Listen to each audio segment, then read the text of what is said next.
Hello and welcome to my video and my channel. Got my essential oils here.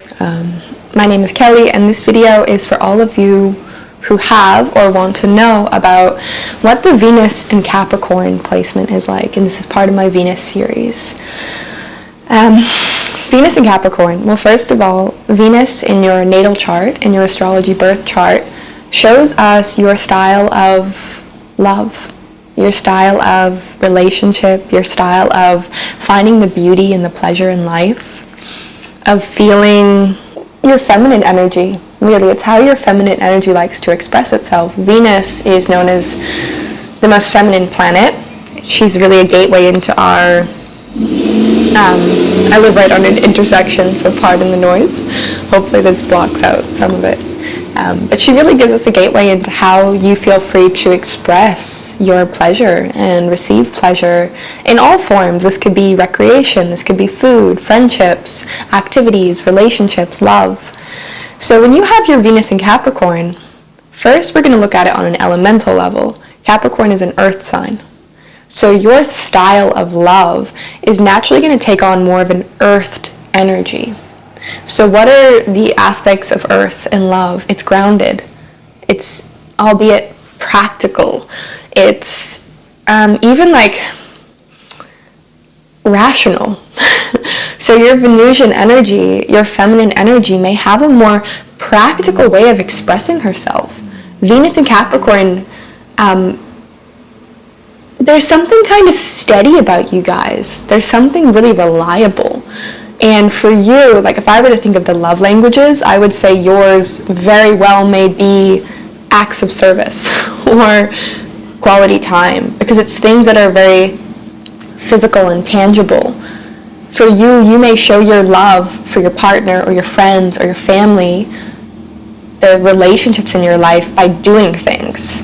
By saying, hey, I'm showing up, I'm giving you my time, I'm doing the laundry, I'm making you food, I'm paying the bills. Like your expression of love and how you best receive love may be through more physical, tangible, practical outlets when you have Venus in an earth sign.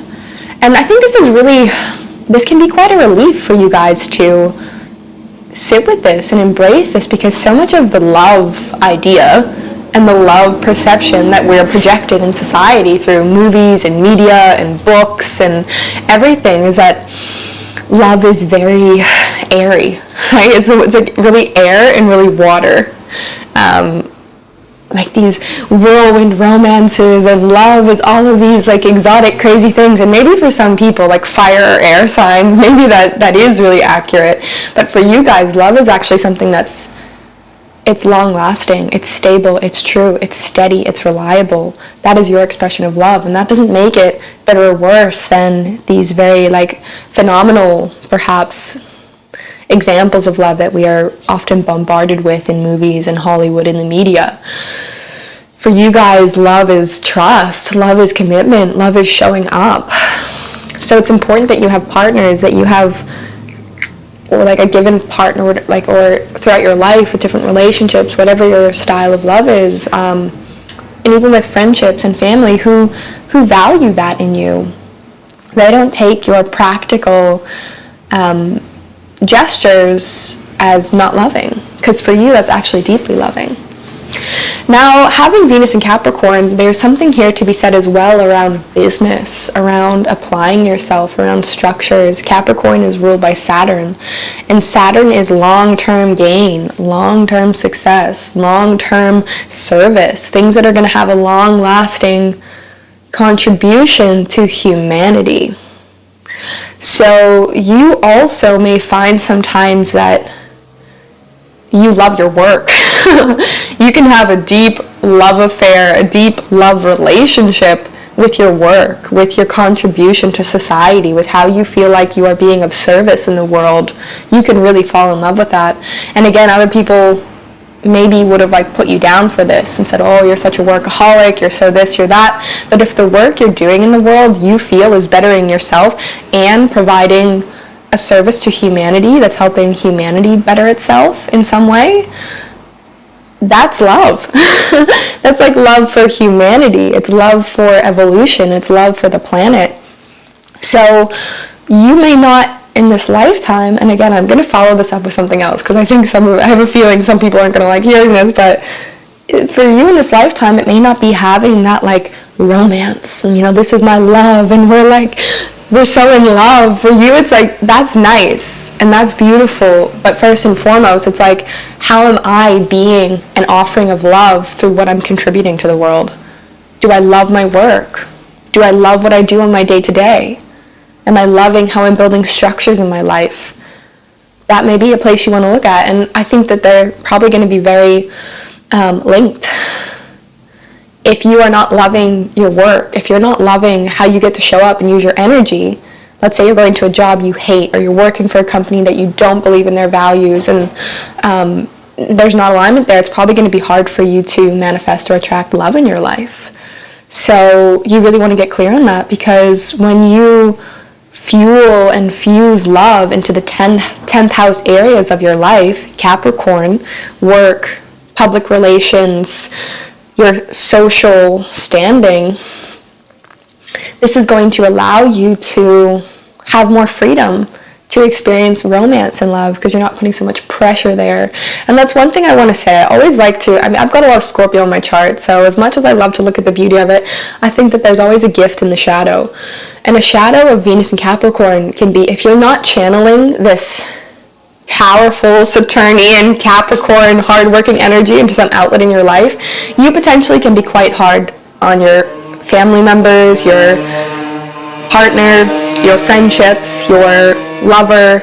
You can be quite hard on them and quite judgmental if you're not channeling that energy, because you have so much Capricorn energy with that Venus in the 10th house. You get pleasure from building. You get pleasure from assessing and structuring. So really find a healthy outlet to do that. That could even be an art project.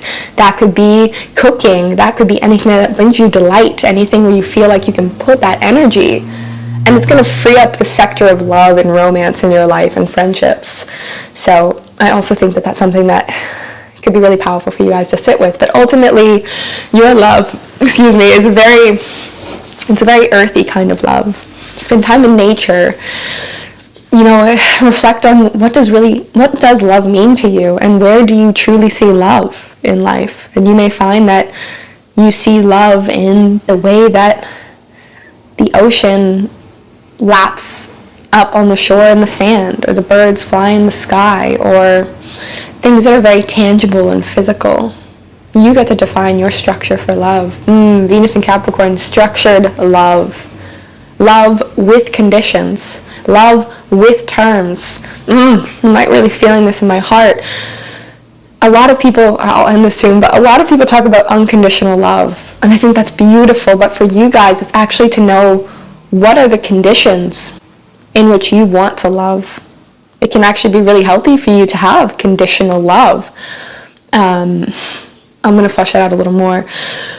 Conditional love is knowing what you stand for. Having a connection to love in your relationships and your friendships, where there is a certain structure, where there is an honoring of like, yes, I love you unconditionally, but for us to be in this love connection, for us to be building this friendship, for us to be building this romance, partnership, family, there are some conditions. And then really tap into your heart. What are those conditions? Is it that first and foremost you're dedicated to your service? Is it that honesty is a condition of your love? Is it that a healthy level of independence? Like, having healthy conditions and structures for your love can also be something that really sets you up for success. And it'll also help you attract people who want to meet you there. You probably wouldn't do so well in a relationship where you're with someone who's like very airy and their love is like totally free-flowing. You need structure. You need some form of stability. So just get clear on yourself what really feels good for you in that way. And then Capricorn, although it's seen as a very masculine energy, it's actually a feminine sign. And it's deeply erotic, it's deeply sensual, but it's like the sensuality of structure. Like our bones, right? Like our bones are solid and rigid and structured, but there's something so elegant about structure, right? And it's about you finding the elegance and structure in your life, finding the elegance and structure in your relationships, in your passionate and creative hobbies. So this is my video for Venus and Capricorn. I'd love to hear how it resonates with you below, if this is your sign or if you're watching for somebody who has this sign. And if you enjoyed this, please be sure to like and subscribe. It helps out the channel and you'll be able to stay up to date with all of my videos here. So lots of love to you, Venus and Capricorns, and I'll catch you on the next video.